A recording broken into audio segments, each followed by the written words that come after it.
नमस्कार दोस्तों, मैं भावनी मिश्रा अपनी चैनल दिव्याभा क्रिएटिविटी जोन में आप सभी का एक बार फिर से स्वागत करती हूँ। कैसे हैं आप लोग? आप सभी को हरतालिका तीज व्रत की बहुत बहुत शुभकामनाएं। माँ पार्वती हम सभी का सौभाग्य अखंड रखें, सुख और समृद्धि प्रदान करें। इस वीडियो में मैं आपसे शेयर करने जा रही हूँ हरतालिका तीज व्रत की पूजन विधि कि हम घर में हरतालिका तीज व्रत कैसे करेंगे, पूजा कैसे करेंगे और संपूर्ण पूजन सामग्री के बारे में बताऊंगी। साथ में मैं ये भी बताऊंगी कि अगर कोई सामग्री हमें न मिले तो क्या करें, कैसे पूजा करें, बहुत ही सरल विधि से बताऊंगी। वीडियो पसंद आए तो मेरे चैनल को सब्सक्राइब करिएगा। यहाँ रेड बटन पे क्लिक करेंगे तो बगल में एक बेल आएगी, बेल पे क्लिक करना है। तीनों ऑप्शन आएंगे, ऑल पे क्लिक करेंगे तो सारे वीडियो के अपडेट आप तक पहुँच सकेंगे। हरतालिका तीज व्रत भाद्रपद की शुक्ल पक्ष की तृतीया तिथि को मनाया जाता है। इसे सुहागिन महिलाएं अखंड सौभाग्य के लिए व्रत रखती हैं, तो वही कुंवारी महिलाएं अच्छा वर पाने के लिए यह व्रत रखती हैं। बहुत ही कठिन व्रत होता है, ये निर्जला व्रत रहा जाता है और बहुत से नियम हैं जो मैं आपको बताऊंगी। सबसे पहले मैं पूजन सामग्री शेयर कर रही हूँ। तो सबसे पहले मैंने ये एक फ़ोटो ली है जिसमें भगवान शिव, माता पार्वती और गणेश भगवान जी हैं, कार्तिकेय जी हैं। मैंने मिट्टी की 3 इस तरह की मूर्तियाँ बनाई हैं। भगवान शिव, माता पार्वती और गणेश जी की, इन्हीं की पूजा करनी है। मार्केट में भी बालू की बनी हुई, गंगा मिट्टी की बनी हुई मूर्तियाँ मिलती हैं, आप वो ला सकते हैं। अगर मूर्ति ना मिले या मिट्टी ना मिले तो आप फोटो या किसी मूर्ति से आप पूजा कर सकते हैं। उसके बाद हमें चाहिए श्रृंगार का सामान। संपूर्ण श्रृंगार का सामान आप जो भी खरीद सकते हैं, माँ पार्वती को ज़रूर चढ़ाएं। उसमें जो सबसे ज़रूरी सामान है वो बिंदी होता है, सिंदूर होता है, चूड़ी होता है, तो ये ज़रूर माँ पार्वती को चढ़ाएं। साथ में आप साड़ी चढ़ा सकते हैं या लाल रंग का कोई कपड़ा ज़रूर चढ़ाएं। भगवान शिव के अभिषेक के लिए, उनकी पूजा के लिए कच्चा दूध चाहिए, देसी घी, शुद्ध घी, चीनी, दही और शहद चाहिए। थोड़ा सा चावल मैंने लिया है। घी का दीपक जलाएंगे या तिल के तेल का दीपक आप जला सकते हैं। कुमकुम, सिंदूरा चाहिए। अपना सिंदूरा ज़रूर रखिए पूजा में। आपके शादी का सिंदूरा जो आप हमेशा यूज़ करती हैं वो ज़रूर रखें। धूप बत्ती, अगरबत्ती। उसके बाद भगवान शिव को विभूति चढ़ाई जाती है, तो विभूति आपके पास अगर आपको मिल सके तो आप ज़रूर चढ़ाएं। ये सामान मैं बता रही हूँ पूजा विधि। इसमें से आपके पास कोई सामान ना मिले तो आप परेशान मत हो, सच्चे मन से पूजा करिए। आप कुछ मीठा बना सकती हैं भोग में, तो अपने हाथों से ज़रूर बनाइए। फूल, माला, बेलपत्र भगवान शिव को चढ़ाने के लिए, समी के पत्ते, दुर्वा भगवान गणेश को चढ़ाने के लिए, और मैंने आम की पत्तियाँ ली हैं कलश स्थापित करने के लिए। हरतालिका तीज की व्रत कथा अगर आपको मिल पाए, नहीं तो आजकल नेट पे सब अवेलेबल होता है। फूल, माला आप जो भी अर्जित कर सकते हैं, सच्चे मन से आप अर्जित करें। कुछ नहीं मिल रहा है इन सारे सामान में से तो आपको परेशान होने की ज़रूरत नहीं है। कहते हैं श्रद्धा के फूल ही काफ़ी होते हैं भगवान की पूजा के लिए, तो सिंपल पूजा भी आप कर सकते हैं भगवान की। तो ये था पूजा सामग्री। अब पूजा शुरू करते हैं। तो सबसे पहले पूर्व दिशा में हम इस तरह से एक चौकी रखेंगे, उसमें लाल रंग का कपड़ा बिछाएंगे। सबसे पहले गंगा जल से आचमनी करेंगे, उसके बाद जगह को शुद्ध करेंगे। उसके बाद हम फोटो स्थापित करेंगे। ये मंदिर की फ़ोटो है तो इसे विसर्जित नहीं करूँगी। उसके बाद अगर आपको केले के पत्ते मिल सके तो चारों कोनों पे ज़रूर लगाएं। कोई भी पूजा करते हैं तो कलश स्थापना ज़रूर करनी चाहिए, लेकिन बहुत ज़रूरी नहीं है। आप बिना कलश स्थापना की भी पूजा कर सकते हैं। कलश स्थापना के लिए इस तरह का एक चावल का ढेर का गोला बनाएंगे और उसमें अष्टदल कमल बनाएंगे। बहुत ही बनाना आसान होता है। हम पहले लाइनें खींच लेंगे, अभी मैं दिखाती हूँ आप। तो ये देखिए इस तरह से अष्टदल कमल बनाएंगे। 8 दल होनी चाहिए, इसमें 8 पत्तियां होनी चाहिए। फिर इसमें हम कलश स्थापित करेंगे। कलश में मैंने ये 5 आम की पत्तियां ली हैं, आप 5 या 7 ले सकते हैं। पीतल का कलश स्थापित कर रही हूँ, उसमें गंगा जल भरेंगे या आप साधारण जल भी भर सकते हैं। उसमें थोड़ा सा अक्षत डालेंगे और थोड़ा पुष्प डालेंगे और इस तरह से सच्चे मन से भगवान को याद करते हुए हम कलश स्थापित करेंगे। तो ये कलश स्थापित कर दिया है। इसके ऊपर दिया भी रखा जाता है, आप चाहें तो इसके ऊपर दिया रख सकते हैं। अब भगवान शिव जिनको जल अर्पित करना है उनको स्थापित करेंगे। तो इस तरह से एक पीतल की प्लेट ली है, आप कोई भी प्लेट ले सकते हैं, स्टील की ले सकते हैं। उसमें 3 मूर्तियां रखेंगे, एक मूर्ति भगवान शिव के नाम से, दूसरी माता पार्वती के नाम से और तीसरी भगवान गणेश के नाम से। तो सबसे पहले भगवान गणेश को हम जल अर्पित करेंगे, जल चढ़ाएंगे। उसके बाद भगवान शिव को जल चढ़ाएंगे और उसके बाद माँ पार्वती को जल चढ़ाएंगे। सबसे छोटी मूर्ति जो मैंने है वो गणेश जी के नाम से रखी है और जो सबसे बड़ी मूर्ति है वो भगवान शिव के नाम से है, उनके बगल में माँ पार्वती हैं। अगर आप इसी तरह से आप पूजा कर सकते हैं, जो मार्केट में मूर्तियाँ मिलती हैं उनकी पूजा कर सकते हैं जो मिट्टी की बनी होती हैं। उसके बाद दही अर्पित करेंगे। अगर आपको मिट्टी की मूर्तियाँ ना मिल पाए और आपके पास मिट्टी ना हो, इस तरह की मूर्ति आप हाथों से ना बना पाए, तो आप फोटो से या किसी मूर्ति से भी आप पूजा कर सकते हैं जिसे आपने अपने मंदिर में स्थापित किया हुआ है। यही सारी चीज़ें थोड़ी थोड़ी आप फोटो के सामने अर्पित कर दें। उसके बाद शहद चढ़ाएंगे। शहद के बाद चीनी चढ़ाएंगे, घी अर्पित करेंगे। तो इस तरह से भगवान शिव का अभिषेक करेंगे। अगर ये सारी चीज़ें आपके पास नहीं हैं तो आप सिर्फ जल चढ़ा के भी अभिषेक कर सकते हैं। उसके बाद चीनी चढ़ाएंगे। तो गणेश भगवान जी की पूजा भी आप इसी तरह करते चलेंगे।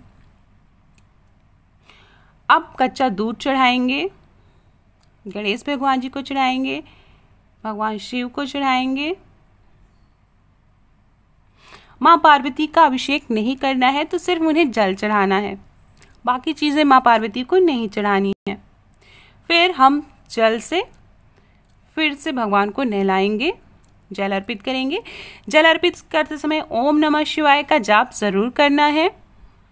ओम नमः शिवाय, ओम महेश्वराय नमः, ओम हराय नमः का जाप करते रहना है। अब कुमकुम लगाएंगे। तो सबसे पहले जो कलश स्थापित किया था वहाँ पे कुमकुम लगाएंगे, सारी पत्तियों में लगाएंगे और 5 जगह कलश पे हम कुमकुम लगाएंगे और वहाँ पे स्वस्तिक का निशान बनाएंगे। कलश के ऊपर स्वस्तिक का निशान लगाएंगे जो कि बहुत ही शुभ माना गया है पूजा के लिए। फिर भगवान गणेश को कुमकुम अर्पित करेंगे। वैसे तो भगवान गणेश को सिंदूर अर्पित किया जाता है। माँ पार्वती को कुमकुम लगाएंगे, भगवान शिव को कुमकुम लगाएंगे। बहुत से लोग कुमकुम नहीं लगाते हैं, विभूति लगाते हैं। भगवान शिव को हल्दी नहीं चढ़ानी चाहिए, इस बात का ध्यान रखना है।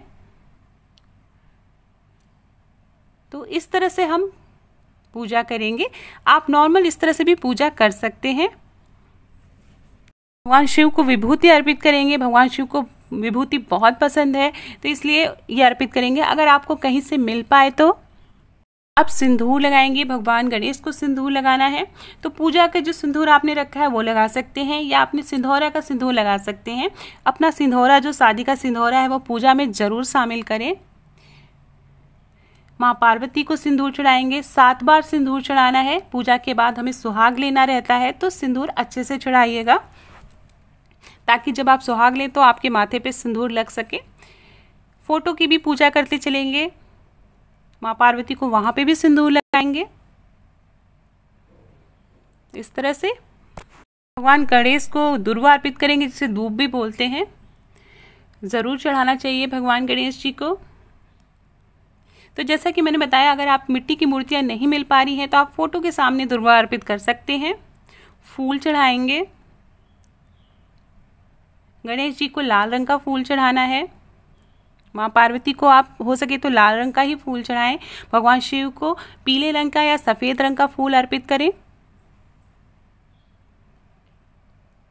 जब भी आप घर में कोई पूजा करते हैं तो अपने घर के सभी सदस्यों को उस पूजा में शामिल करें, बच्चे बड़े, और अपने पति को जरूर पूजा में शामिल करें जिनके लिए आप व्रत रह रही हैं, उनकी लंबी आयु के लिए प्रार्थना कर रही हैं। भगवान शिव की फोटो पे माला चढ़ाएंगे। तो इस तरह से फूल फोटो के सामने भी अर्पित करेंगे, अष्टदल कमल में फूल अर्पित करेंगे। उसके बाद अभी भगवान शिव को बेलपत्र चढ़ाना बहुत ही ज़रूरी होता है तो बेलपत्र चढ़ाएंगे। तो बेलपत्र चढ़ाने के लिए मैं संख्या बता रही हूँ, 5, 7, 11, 21 इस तरह से संख्या में बेलपत्र चढ़ानी चाहिए। एक बेलपत्र की पत्री हम सबसे पहले भगवान गणेश को अर्पित करेंगे। उसके बाद भगवान शिव को मैंने 5 बेलपत्र चढ़ाए हैं, जैसा कि मैंने बताया 5, 7, 11, 21 चढ़ाएंगे। बेलपत्र की 3-3 पत्तियां चढ़ानी है और वो कहीं से भी कटी नहीं होनी चाहिए, तो इस बात का ध्यान रखना है। आप बेलपत्र की पत्तियां छांट लें पहले से। पूजा की तैयारी में काफ़ी टाइम लगता है, पूजा बहुत आसानी से हो जाती है। अगर आपको बेलपत्र नहीं मिल पा रहा है, जैसे आप फ्लैट में रहते हैं या ऐसी जगह रहते हैं जहाँ से बेलपत्र नहीं मिल पा रहा है, लॉकडाउन चल रहा है, तो आप परेशान ना हो।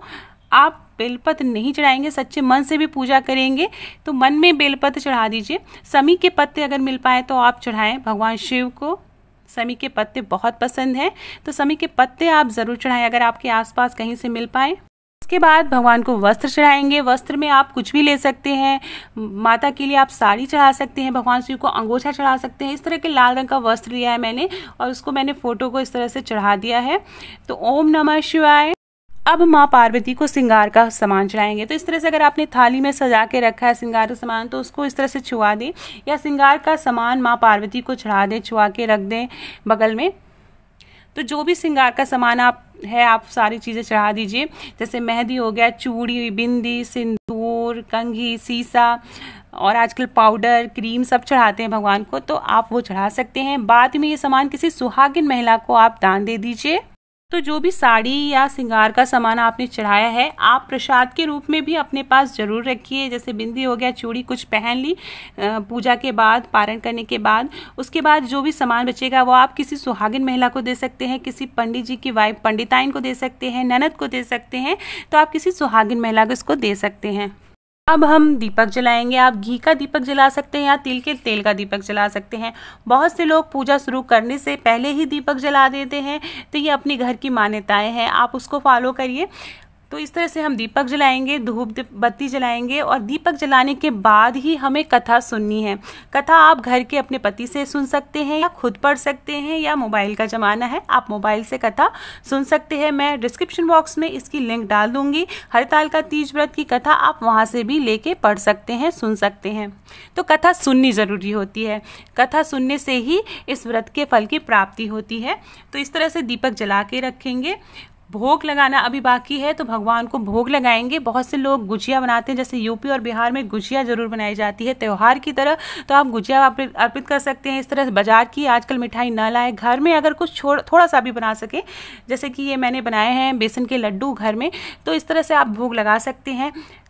फल चढ़ाएंगे। फल चूँकि तीज है तो 3-3 फल चढ़ाए जाते हैं। जैसे 3 सेब चढ़ा दिए, 3 मैंने केले चढ़ा दिए, तो 3-3 की संख्या में फल अर्पित करना है। और ये फल आपको फिर अपने घर के सदस्यों को और कुछ पंडित जी को दान दे देना है। पूजा के बाद माँ पार्वती को बिंदी के पत्ते में से बिंदी निकाल के लगा देंगे, मूर्ति को भी लगाएंगे और फोटो में भी लगा देंगे। बाद में जब पारण करते हैं तो एक बिंदी इस पत्ते से निकाल के अपने आप को भी लगा लेते हैं प्रसाद के रूप में।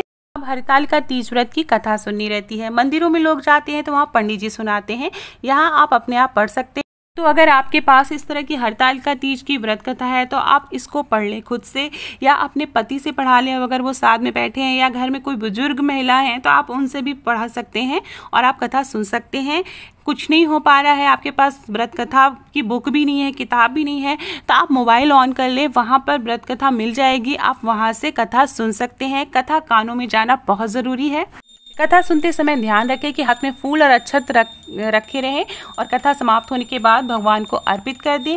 उसके बाद हम आरती करेंगे। आरती में सबसे पहले भगवान गणेश की आरती करेंगे, जय गणेश देवा, फिर भगवान शिव की आरती करेंगे, ओम जय शिव ओमकारा, और फिर माँ पार्वती की आरती करेंगे, जय पार्वती माता। तो ये तीनों आरती करनी बहुत ज़रूरी है। पार्वती माता कुल पदम विनाशिनी, जय सेवक ताता जग जीवन जगदम। आरती करने के बाद आरती रख के इस तरह से 3 बार जल से घेरा करेंगे। उसके बाद सभी को आरती देंगे। माँ से क्षमा प्रार्थना करेंगे कि भगवान हमसे कोई गलती हुई हो, पूजा में कोई चूक हुई हो, भूल चूक हुई हो तो हमें माफ़ करें। उसके बाद हम सुहाग लेंगे। तो सुहाग हमने 7 बार चढ़ाया था, तो 7 बार अपनी मांग में लगाएंगे और उसके बाद फिर 7 बार सिंदूर चढ़ाएंगे। तो इस तरह से सुहाग लिया जाता है। अगर आप 5 बार सिंदूर चढ़ाया है आपने माँ पार्वती को, तो 5 बार अपनी मांग में लगाएंगे और फिर 5 बार सिंदूर चढ़ाएंगे। इस तरह से। तो इस तरह से सुहाग लेना होता है। यही सुहाग अब अगले दिन जब सुबह आपको पारण से पहले भी सुहाग लेना रहता है, यही तरीका रहेगा, इसी तरह से लेना है। फिर उसके बाद हाथ जोड़कर सच्चे मन से माँ से प्रार्थना करेंगे कि माँ हम सभी का सौभाग्य अखंड रखें, सभी के पति की लंबी आयु हो, सभी की सुख समृद्धि बनी रहे, बच्चे और परिवार सुखी रहे, इसके लिए माँ से प्रार्थना करेंगे। तो ये पूजा प्रदोष काल में करनी होती है। उसके बाद अगले दिन सुबह जब पारण करना होता है, उससे पहले नहा धो के यहीं पर हम पूजा करेंगे, आरती करेंगे भगवान की। उसके बाद हम पारण करेंगे। पारण करने से पहले हम सुहाग लेंगे और सुहाग लेने के बाद एक बिंदी और चूड़ी हम दोनों हाथों में ज़रूर पहनेंगे प्रसाद के रूप में। तो ये थी हरतालिका तीज व्रत की संपूर्ण पूजा विधि। इसके बाद अगला वीडियो मैं बनाऊंगी कि इन सारी चीज़ों का विसर्जन कैसे करना है। जो मूर्ति है उसका विसर्जन कब करेंगे, जो फल फूल प्रसाद है उसका क्या करना है, तो पारण कैसे करेंगे, तो ये सारी बातें मैं शेयर करूंगी। साथ में बहुत से लोग मंदिरों में पूजा करते हैं, तो उसका भी वीडियो मैंने बनाया है, उसकी लिंक मैं डिस्क्रिप्शन बॉक्स में डाल दूंगी, आप वहाँ से ले सकते हैं। बहुत बहुत धन्यवाद ये वीडियो देखने के लिए। हैप्पी हरतालिका